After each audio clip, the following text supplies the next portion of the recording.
تم شاید بھول رہی ہو کہ تم بھی یوسف کو سزا دلوانے کے لیے اسی پہ بھروسہ کر رہی تھی۔ وہ اب غصے میں آ چکا تھا۔ ہاں کر رہی تھی، مگر تب حالات یہ نہیں تھے۔ مجھے لگا تھا ہم خاموشی سے اپنا کام کر لیں گے اور اسے آسانی سے بے نقاب کر دیں گے۔ ہاں تو اب بھی اس نے وعدہ کیا ہے، وہ ہمارے ساتھ ہے، جلدی یا بدیر ہم کامیاب ہو ہی جائیں گے۔ اور تب تک میڈیا والوں کا اور جو یوسف مجھ پہ کارروائی کروائے گا اس کا کیا حل ہے تمہارے پاس؟ میں کچھ نہ کچھ کر لوں گا، بس تم میرے ساتھ رہو۔ وہ دوبارہ اسے کندھوں سے تھام چکا تھا۔ آئکا آنٹی کو یوسف کمال کے گھر سے نکالنے سے لے کر تم سے شادی کرنے سے پہلے تک میں نے بہت بڑے بڑے کام کیے ہیں جنہیں سوچ کر خود بھی حیرت ہوتی ہے کہ کیا واقعی ان کو کرنے والی میں ہی تھی۔ تب مجھ پہ کوئی بھی مشکل پڑتی تھی تو میں حواس پاکتا ہوئے بغیر فوراً کوئی نہ کوئی حل نکال لیتی تھی۔ وہ اس کی آنکھوں میں دیکھتے ہوئے بول رہی تھی۔ جانتے ہو ایسا کیوں تھا؟ کیونکہ تب میرے پاس کھونے کے لیے کچھ نہیں تھا، میری کوئی دکھتی رگ نہیں تھی، مگر اب تم میری زندگی میں ہو اور میں تمہیں اپنی وجہ سے یوں پریشان نہیں دیکھ سکتی۔ وہ بغور اسے سن رہا تھا۔ ہماری شادی کو 24 گھنٹے بھی مکمل نہیں ہوئے اور میری وجہ سے تمہیں اتنا کچھ برداشت کرنا پڑا۔ آنٹی الگ پریشان ہے، میں اسی وجہ سے تم سے شادی نہیں کرنا چاہتی تھی۔ اب وہ سامنے دیکھنے لگی تھی۔ سورج ڈھل کر اپنے پیچھے افق پر سرخ و سیاہ لکیریں چھوڑ گیا تھا۔ محبت ہم پہ دو طرح اثر انداز ہوتی ہے، یا تو ہمیں کمزور اور بزدل بنا کے ہمارے دل کو خوف سے بھر دیتی ہے، جسے چاہا جائے اسے کھو دینے کا خوف، یا پھر یہ ہمیں بہادر اور مضبوط بنا کے ہمارے دل کو حوصلے سے بھر دیتی ہے، جسے چاہا جائے اس کے لیے سب کچھ قربان کر دینے کا حوصلہ۔ میں نے ہمیشہ تم سے ایسی محبت کی تھی جو میرے دل کو تمہارے لیے اپنا سب کچھ قربان کرنے کا حوصلہ دیتی تھی، کیونکہ تب تم میری دسترس میں نہیں تھے، مگر تمہیں پا لینے کے بعد تمہاری قربت میں چند گھنٹے گزار کے میرا دل خوف سے بھرنے لگا تھا کہ کہیں میں تمہیں کھو نہ دوں، اور میں بزدل بن گئی تھی۔ وہ دوبارہ اس کی آنکھوں میں دیکھنے لگی تھی۔ لیکن تمہیں پریشانی میں دیکھ کر میں واپس پہلے جیسی ہو گئی ہوں، کیونکہ خوف میری فطرت کے خلاف تھا۔ تم اللہ پہ بھروسہ رکھو، میں نے بھی اپنی ساری زندگی اس ایک فکرے پہ یقین کے سہارے گزار دی ہے کہ جب ہماری نیت صاف ہو تو اللہ ہمیں رسوا نہیں ہونے دیتا۔ سب ٹھیک ہو جائے گا، کوئی نہ کوئی حل نکل آئے گا۔ وہ اپنی بات مکمل کر کے اس کے جواب کا انتظار کرنے لگی، مگر وہ خاموشی سے اسے دیکھتا رہا۔ زوجہ کہاں گم ہو گئے؟ وہ اس کا ہاتھ ہلاتے ہوئے اسے اپنی طرف متوجہ کرنے لگی۔ وہ اس کی اتنی لمبی بات سن چکا تھا، مگر اس کی سوئی ایک لفظ پر اٹک گئی تھی۔ محبت۔ تم مجھ سے محبت کرتی ہو؟ وہ کچھ دیر بعد بولا۔ ہاں، اس نے سادہ سے لہجے میں کہا۔ کب سے؟ وہ اس کے قریب آتے ہوئے بولا۔ جب تم پہلی بار ملے تھے۔ اس نے کندھے اچکا دیے۔ تم نے مجھے کبھی بتایا کیوں نہیں؟ وہ اس کو کندھوں سے تھامے اس کی آنکھوں میں دیکھ رہا تھا۔ کیونکہ تب میری نظر میں یہ محبت دیوانے کا خواب تھی، اور اب دیوانے کا خواب سچ ہو گیا ہے۔ پھر بھی تم ایسی حماقت کرنا چاہتی ہو؟ ہاں، مگر کیوں؟ کیونکہ دیوانے کی حقیقت نہیں بدلتی۔ آفس جا کر تم میرے سیکریٹری مشتاق احمد سے مل لینا، وہ تمہیں ہمارے بزنس کی ساری تفصیلات سمجھا دے گا۔ یوسف کمال ناشتہ کرتے ہوئے اسے آفس کا کام سمجھا رہا تھا۔ اوکے، اس نے اس بات میں سر ہلا دیا۔ کیا ہوا، تمہاری طبیعت ٹھیک ہے؟ کچھ پریشان لگ رہے ہو۔ یوسف نے غور کیا کہ وہ ناشتہ کرنے کی بجائے پلیٹ سامنے رکھے خاموشی سے بیٹھا ہوا تھا۔ ٹھیک ہوں۔ میں بس یہ سوچ رہا تھا کہ آپ نے زجا کی بیوی پہ جو الزامات لگائے ہیں، میرے معاملات سے جتنا دور رہو تمہارے لیے اتنا بہتر ہوگا۔ یوسف نے اس کی بات کاٹ کر کڑے لہجے میں اسے تنبیہ کی۔ ٹھیک ہے، آپ کی زندگی ہے، آپ جو مرضی کریں۔ وہ کرسی دھکیل کر اٹھا اور آفس جانے کے لیے نکل گیا، اور یوسف کمال دوبارہ مطمئن انداز میں ناشتہ کرنے لگا۔ وہ در حقیقت کل کی صورتحال سے بہت پریشان تھا۔ گزشتہ رات اس کی زجا سے تفصیلاً بات ہوئی تھی، اور وہ جان گیا تھا کہ اب ساری بازی اس کے ہاتھوں میں ہے۔ اس کی ایک چھوٹی سی غلطی کی وجہ سے زجا اپنا سب کچھ کھو سکتا ہے۔ مجھے اب بہت محتاط رہ کر جلد از جلد ثبوت حاصل کرنے ہوں گے، اس نے ڈرائیو کرتے ہوئے سوچا۔ جہاں زیب خان عائشہ کے ساتھ خاموشی سے ناشتہ کر رہا تھا، جب فارا سیڑھیاں اترتی دکھائی دی، وہ ایک سرسری نظر اس پر ڈال کر دوبارہ جوس پینے لگا۔ میں شہروز سے شادی کرنے کے لیے تیار ہوں ڈیڈی، اس نے جہاں زیب خان کے قریب کھڑے ہو کر اسے اطلاع دی۔ کیا؟ وہ چونک کر اسے دیکھنے لگا۔ عائشہ نے بھی حیرانی سے سر اٹھایا۔ میں ایک بار آج شہروز سے مل کر کچھ ضروری باتیں کرنا چاہتی ہوں، پھر اس کے بعد آپ یوسف انکل کو ہاں کہہ دیجیے گا، وہ اطمینان سے کہتی باہر کی جانب بڑھ گئی۔ اسے کیا ہوا ہے؟ اتنی آسانی سے مان گئی ہے؟ وہ حیرت سے عائشہ کو دیکھنے لگے۔ پتہ نہیں، کل شام اس نے شہروز کو ملنے کے لیے گھر بلایا تھا اور اب ہاں کہہ دی۔ وہ خود بھی حیرت سے نہیں نکل سکی تھی۔ چلو جو بھی ہے، ہمارے لیے تو اچھا ہی ہوا، ہو سکتا ہے دونوں نے اپنی غلط فہمیاں دور کر لی ہوں۔ جہاں زیب خان بہت خوش دکھائی دینے لگے۔ عائشہ بھی بدقت مسکرا دی۔ کل رات اس نے بہت عرصے بعد سکون حاصل کرنے کی خاطر ٹرینکولائزرز کا استعمال کیا تھا، کیونکہ آنے والے حالات سے مقابلہ کرنے کے لیے اسے اپنے اعصاب پر سے دباؤ کو کم کرنا تھا۔ احوار آئکہ کو ناشتہ کروا کے واپس کمرے میں آ چکی تھی اور وہ ہنوز سو رہا تھا۔ وہ بیڈ پر اس کے قریب بیٹھ کر کچھ دیر اس کے چہرے کو دیکھتی رہی، جو نیند میں بھی تناؤ زدہ لگ رہا تھا۔ پھر اس نے سائڈ ٹیبل سے اس کا فون اٹھایا اور لاک سکرین سوائپ کر کے کال لاگز میں سے یوسف کمال کا کانٹیکٹ نمبر نکالا اور اسے اپنے فون میں ڈائل کر لیا۔ پھر وہ زجا کا فون وہیں واپس رکھ کر اٹھی اور کمرے کا دروازہ بند کرتی ہوئی نیچے لاؤنج میں آ گئی اور نمبر ملا کر کال ریسیو کیے جانے کا انتظار کرنے لگی۔ کچھ دیر بعد دونوں طرف رابطہ قائم ہو گیا۔ ہیلو، یوسف کمال کی شور میں گھری آواز سنائی دی۔ احوار بات کر رہی ہوں یوسف کمال، وہ مطمئن انداز میں بولی۔ احوار، وہ چونکا۔ مجھے امید تھی کہ تم ضرور فون کرو گی، وہ اپنی حیرت پر قابو پاتے ہوئے بولا۔ اب وہ اپنی جگہ تبدیل کر چکا تھا کیونکہ اب اس کے پیچھے شور سنائی نہیں دے رہا تھا۔ میں نے تمہیں یہ کہنے کے لیے فون کیا تھا کہ میں تمہاری مرضی کا بیان دینے کے لیے تیار ہوں۔ مجھے تم سے ایسی عقل مندانہ فیصلے کی توقع تھی۔ وہ جیسے اس کی بے بسی پر ہنسا تھا۔ میں بیان دے دوں گی، تم بتاؤ بدلے میں میرے لیے کیا کرو گے؟ وہ سپاٹ لہجے میں بولی۔ میں تم لوگوں کا پیچھا چھوڑنے کے لیے تیار ہوں اور نہ ہی تمہارے خلاف کوئی کارروائی کروں گا۔ تم سکون سے اپنی زندگی کی نئی شروعات کرنا۔ ٹھیک ہے، مجھے منظور ہے۔ میں چاہتا ہوں تم یہ بیان میرے ڈیرے پر آ کر دو، وہ اس کی رضامندی جاننے کے کچھ دیر بعد بولا۔ کب آنا ہے؟ وہ عام سے لہجے میں بات کر رہی تھی۔ 10 بجے۔ ٹھیک ہے، میں پہنچ جاؤں گی۔ پھر اس نے کال منقطع کر دی اور فون پر وقت دیکھا۔ صبح کے 8:30 بج رہے تھے اور اسے 10 بجے وہاں پہنچنا تھا۔ وہ صوفے سے اٹھی اور واپس اپنے کمرے میں چلی گئی۔ اب وہ بیڈ پر موجود نہیں تھا، باتھ روم سے شاور چلنے کی آواز آ رہی تھی۔ اس نے سائڈ ٹیبل کے دراز میں پڑی نوٹ پیڈ اور پینسل کو نکالا اور جلدی سے اس پر کچھ لکھنے لگ گئی۔ 2 منٹ بعد اس نے نوٹ پیڈ سے وہ کاغذ الگ کیا اور اسے تہہ کر کے سائڈ ٹیبل پر پڑے زجا کے فون کے نیچے رکھ دیا۔ پھر اس نے خاموشی سے بیڈ کے نیچے رکھا اپنا بیگ اٹھایا، بغیر آہٹ کے اٹھی اور کمرے کا دروازہ بند کر کے واپس نیچے آ گئی۔ ایک نظر اس نے آئکہ کے کمرے میں ڈالی۔ وہ بیڈ پر آنکھیں بند کیے لیٹی تھیں۔ اسے اندازہ نہیں ہو سکا کہ وہ سو رہی تھیں یا جاگی ہوئی تھیں، مگر وہ بنا کچھ کہے الٹے قدموں واپس پلٹ کر مرکزی دروازے کی جانب بڑھ گئی۔ مین گیٹ عبور کرنے کے بعد وہ سڑک کے کنارے چلنے لگی۔ یوسف کمال کا ڈیرا وہاں سے 10 منٹ کی پیدل مسافت پر تھا۔ وہ کبھی وہاں نہیں گئی تھی، صرف باہر سے دیکھ رکھا تھا۔ کچھ دور تک چلنے کے بعد اسے راستہ دھندلا سا لگنے لگا۔ اس نے آنکھیں جھپک کر دھندلاہٹ کو کم کرنا چاہا تو آنسوؤں کی لڑیاں ٹوٹ کر اس کے گالوں پر بہہ گئیں۔ اس نے فوراً ہاتھ بڑھایا اور اپنے گال چھو کر دیکھے۔ آنسو؟ وہ اپنی انگلیوں کی پوروں کو دیکھ کر چونک گئی۔ وہ کئی سالوں سے ان آنسوؤں کے اپنی پلکوں سے بہنے کی منتظر تھی، مگر اس کے آنسو اس قدر موقع شناس نکلے تھے۔ بات بات پہ بہنے کی بجائے اس کی آنکھوں سے بہے جب وہ اپنا سب کچھ کھونے جا رہی تھی۔ وہ جانتی تھی کہ اگر یوسف کمال کبھی بے نقاب نہ ہو سکا تو یہ قدم اٹھانا اس کو بہت بھاری پڑے گا۔ وہ ہمیشہ کے لیے اپنی عزت گنوا دے گی، مگر اس کے پاس اور کوئی راستہ نہیں تھا۔ اسے ہر حال میں زجا کا پیچھا یوسف سے چھڑانا تھا، جس کا یہی راستہ تھا۔ وہ جب سے اپنا گاؤں چھوڑ کر شہر میں آئی تھی تب سے یہاں کی سڑکیں ہی ناپ رہی تھی، اور ایسا پہلی بار ہوا تھا کہ کسی راستے پر چلتے ہوئے اسے اپنی منزل کا علم نہیں تھا۔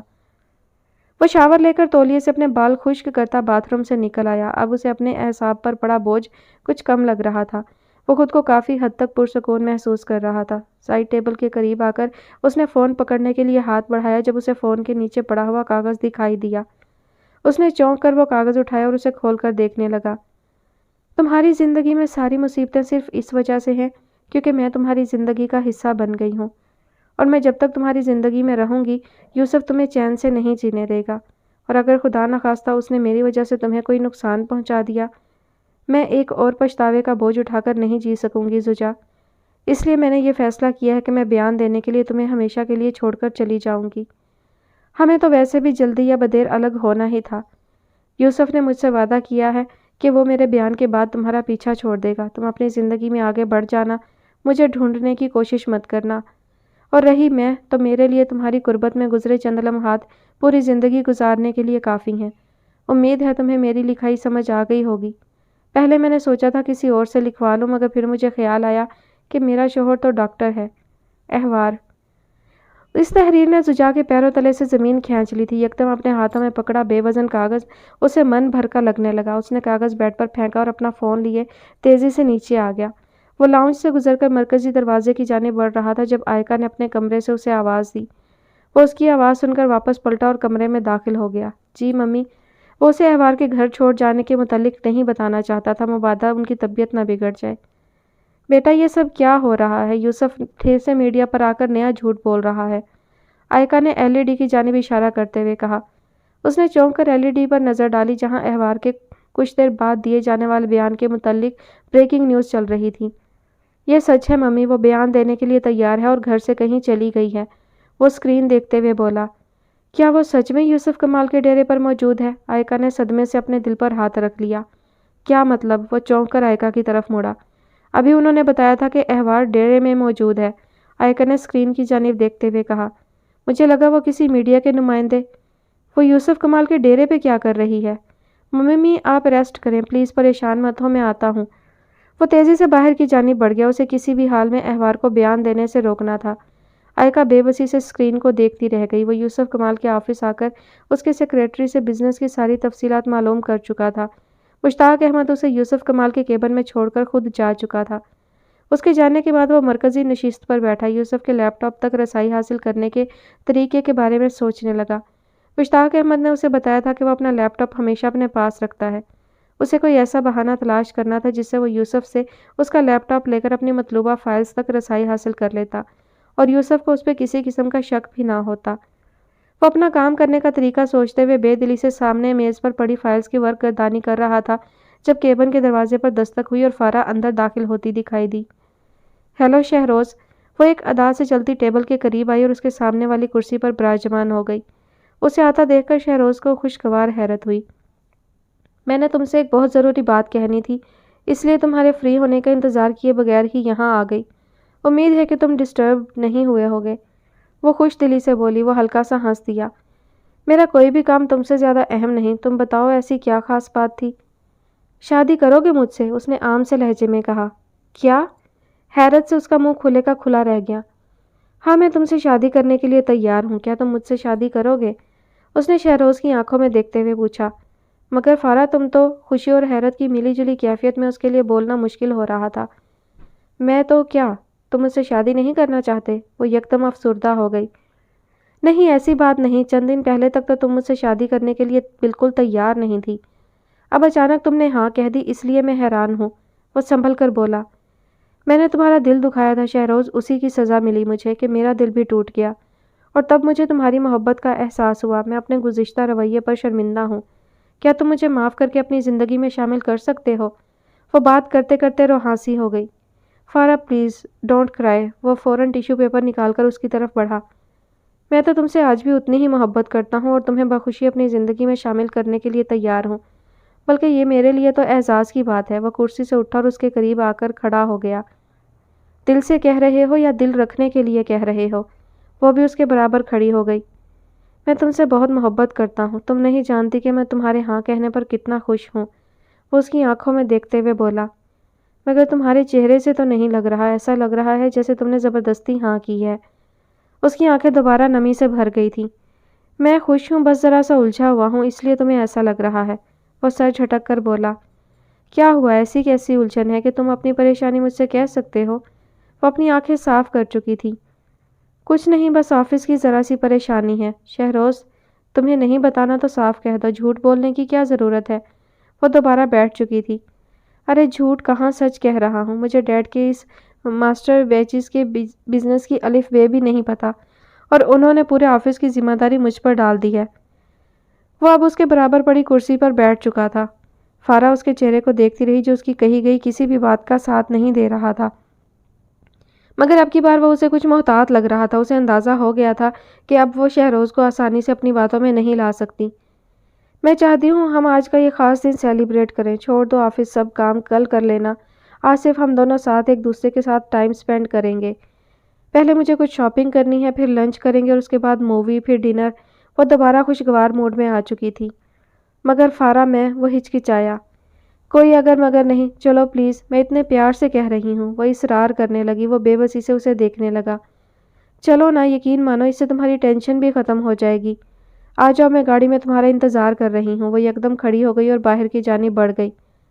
اب شہروز کو نہ چاہتے ہوئے بھی اس کے ساتھ جانا ہی تھا، پھر وہ بھی بے دلی سے اٹھ کر اس کے پیچھے چل دیا۔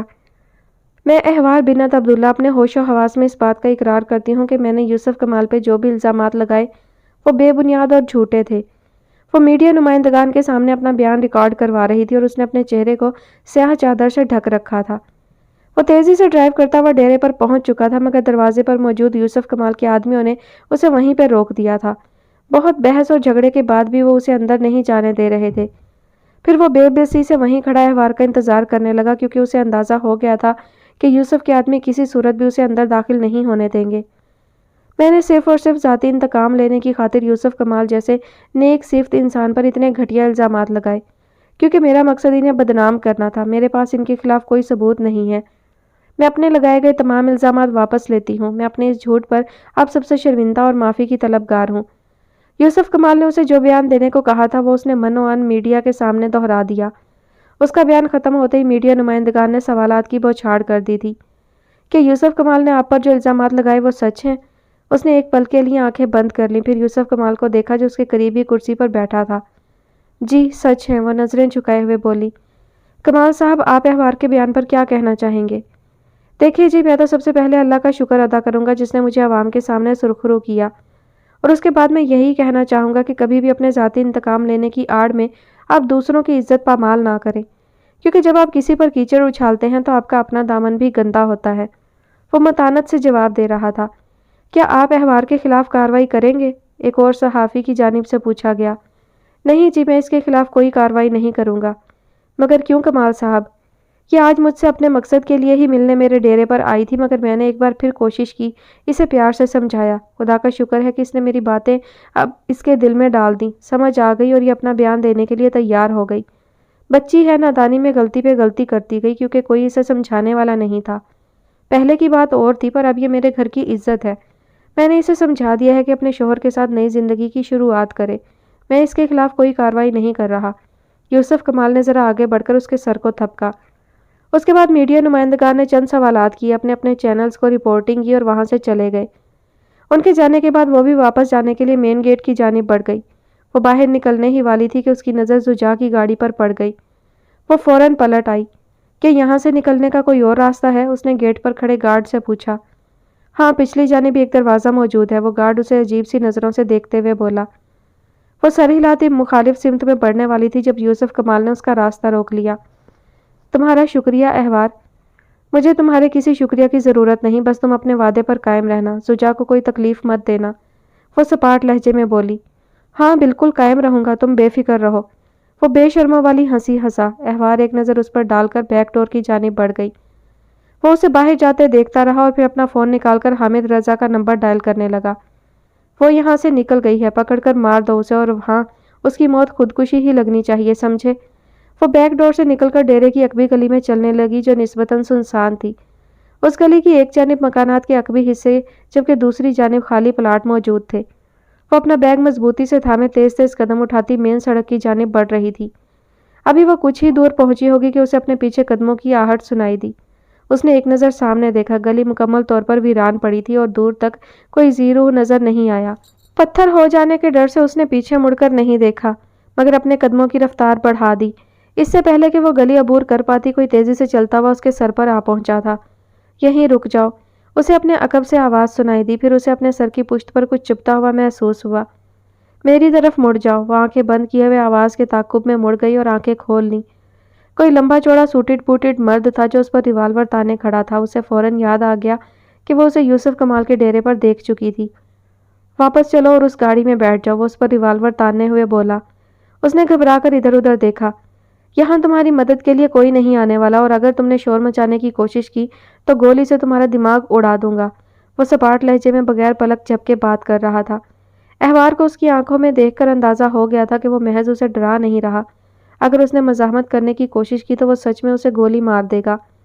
اس لیے وہ خاموشی سے اس کے آگے لگ کر چل پڑی۔ وہ واپس اسے ڈیرے کے قریب لے آیا اور وہاں کھڑی ایک سیاہ رنگ کی وین میں بیٹھنے کو کہا، جس کے شیشے سیاہ پینٹ سے ڈھکے ہوئے تھے، جس کی وجہ سے باہر دیکھنے پر اندر کچھ دکھائی نہیں دیتا تھا۔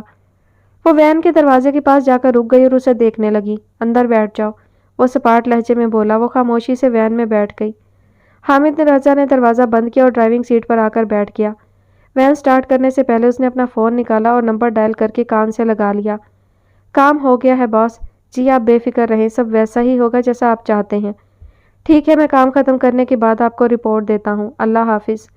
اس نے کال منقطع ہونے کے بعد فون واپس اپنی جیب میں رکھتے ہوئے وین سٹارٹ کر دی اور تیز رفتاری سے دوڑانے لگا.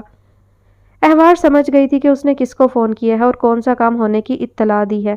اب یوسف کمال کا مقصد پورا ہو چکا تھا اور یقیناً وہ اسے مروانے والا تھا. ایک دم اس کی پوری زندگی اس کی آنکھوں کے سامنے گھوم گئی. اسے اپنی موت سامنے ہی نظر آ رہی تھی.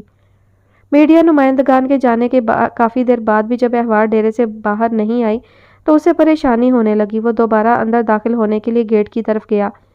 اس بار اس کی توقع کے برعکس گارڈز نے جانے سے نہیں روکا. وہ تیزی سے اندر داخل ہوا اور صحن سے ہوتا ہوا برآمدے میں جا پہنچا جہاں یوسف کمال اپنے چند آدمیوں کے ساتھ بیٹھا تھا. وہ زجا کو اندر داخل ہوتے دیکھ کر چونکنے کی اداکاری کرنے لگا.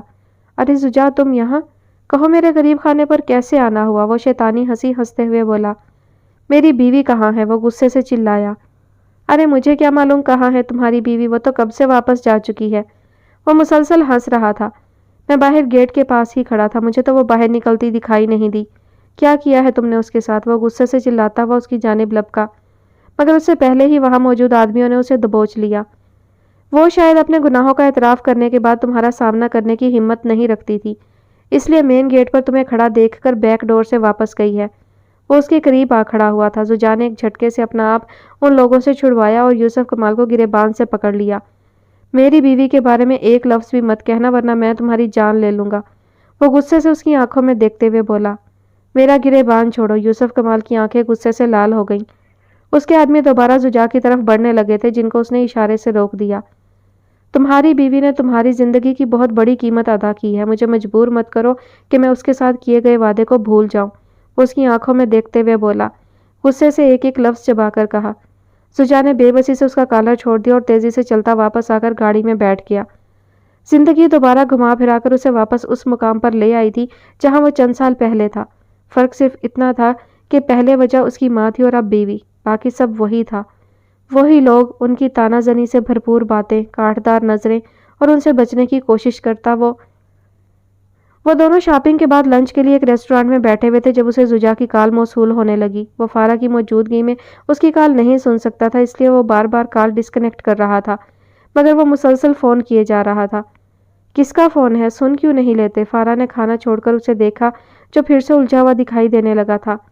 ہاں آفس سے کال ہے, میں 2 منٹ میں سن کر آتا ہوں. وہ فون لیے اٹھ کر ریسٹورانٹ سے باہر نکل گیا. فارا وہیں بیٹھی اسے دیکھ کر رہ گئی. ریسٹورانٹ کے دروازے کے باہر ایک طرف کھڑے ہو کر اس نے کال ریسیو کی. ہاں بولو زجا.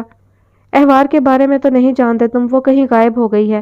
اس کی آواز بہت پریشان کن لگ رہی تھی. نہیں مجھے نہیں معلوم, میں تو آفس میں مصروف ہوں. اسے کیا ہوا؟ کہاں غائب ہو گئی؟ پتہ نہیں, وہ بیان دے کر کہیں چلی گئی ہے. میں ہر جگہ اسے تلاش کر چکا ہوں جہاں اس کے ہونے کا امکان تھا, مگر وہ کہیں بھی نہیں ہے. مجھے پتہ نہیں کیوں لگ رہا ہے کہ اس کے غائب ہونے کے پیچھے یوسف کمال کا ہاتھ ہے. خیر تم بتاؤ, کام ہوا؟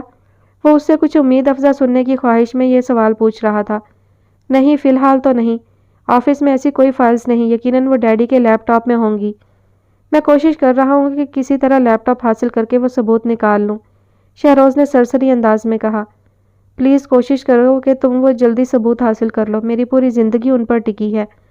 وہ التجائیہ انداز میں بولا. ڈونٹ وری, میں کوشش کر رہا ہوں, مجھے یقین ہے ہمیں جلد ہی کامیابی ملے گی. وہ اسے تسلی دینے لگا. پھر ان کا رابطہ منقطع ہو گیا. وہ ریسٹورانٹ کے اندر جانے کے لیے واپس مڑا ہی تھا کہ اپنے پیچھے فارا کو کھڑے دیکھ کر چونک گیا جو نہ جانے کب سے اس کے پیچھے کھڑی اس کی باتیں سن رہی تھی. تم مجھ سے شادی کرنے جا رہے ہو اور مجھے اس قابل بھی نہیں سمجھتے کہ اپنے سیکرٹ مجھ سے شیئر کر سکو. وہ افسردگی سے اس کی آنکھوں میں دیکھتے ہوئے بولی. ایسی بات نہیں ہے فارا. تو پھر کیا بات ہے؟ تم زجا سے بات کر رہے تھے اور تم نے مجھ سے جھوٹ بولا کہ آفس سے کال ہے. وہ غصے سے کہتی ہوئی اپنی گاڑی کی طرف بڑھ گئی. فارا لسن. وہ تیزی سے اس کے پیچھے گیا. نہیں مجھے تمہاری کوئی بات نہیں سننی. جب تم مجھ پر بھروسہ ہی نہیں کرتے تو ہمیں کوئی اور رشتہ بھی نہیں بنانا چاہیے.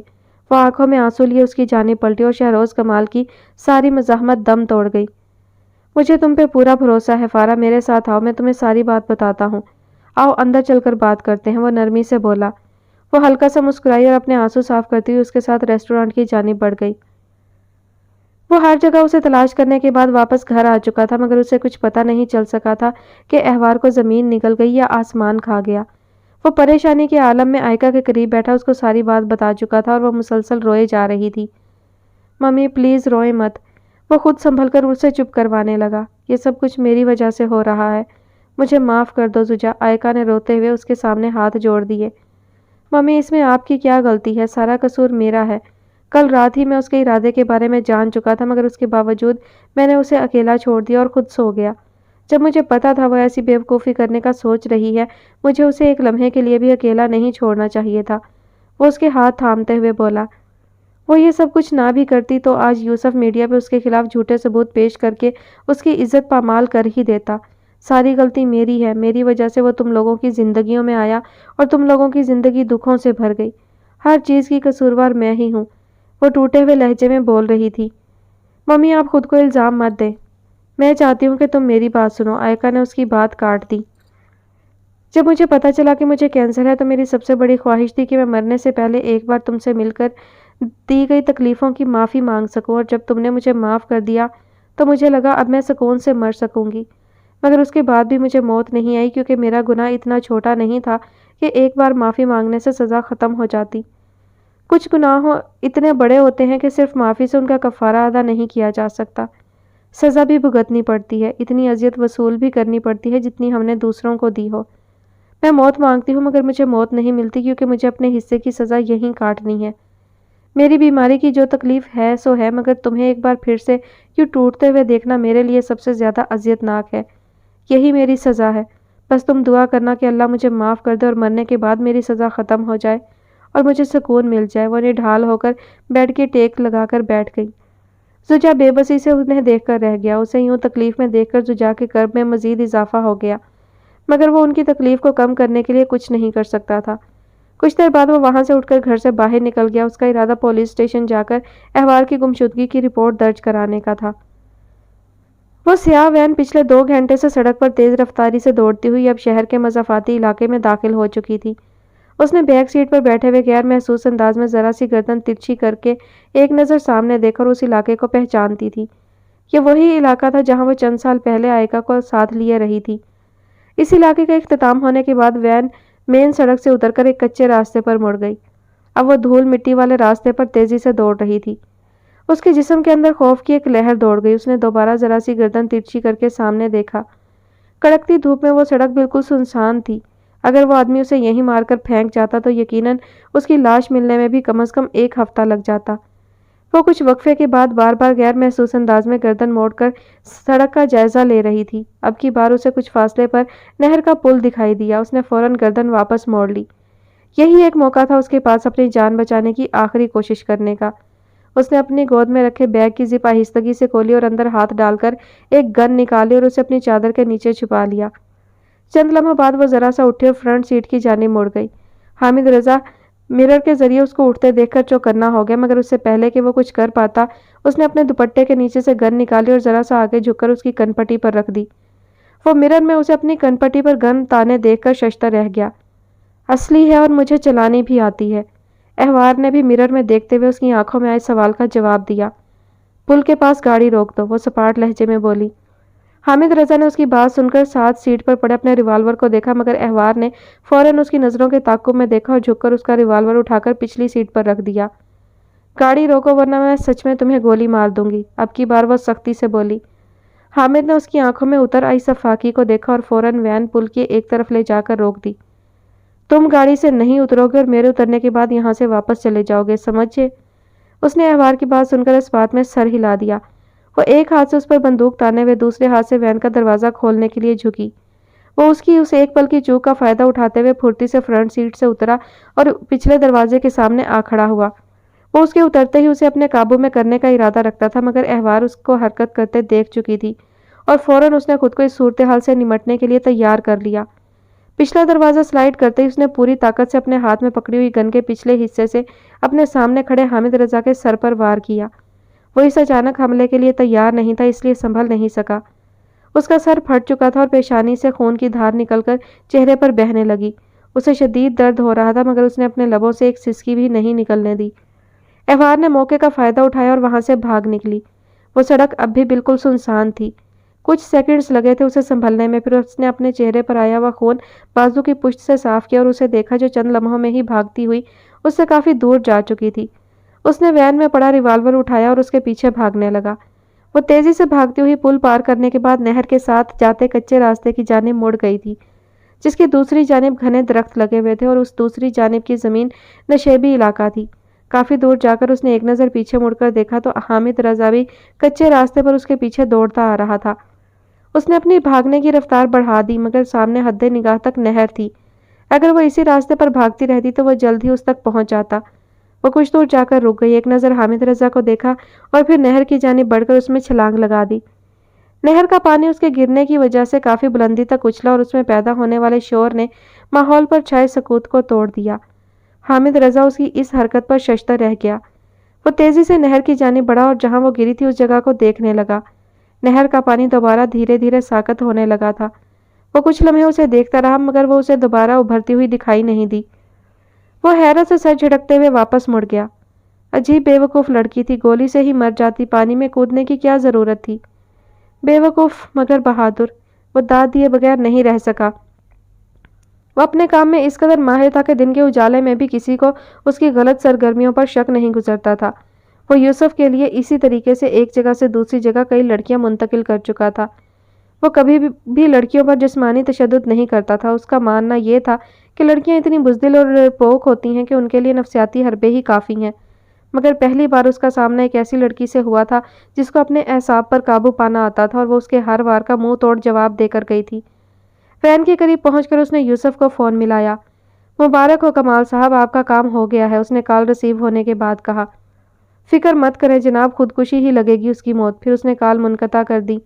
وہ یوسف کمال کو اپنی اس لڑکی کے ساتھ ہونے والی جھڑپ کے بارے میں نہیں بتانا چاہتا تھا۔ وہ نہیں چاہتا تھا کہ کسی کو پتہ چلے کہ اسے ایک لڑکی سے مات ہو گئی تھی۔ خدا کا شکر ہے کسی نے نہیں دیکھا، وہ واپس جاتے ہوئے یہی سوچ رہا تھا۔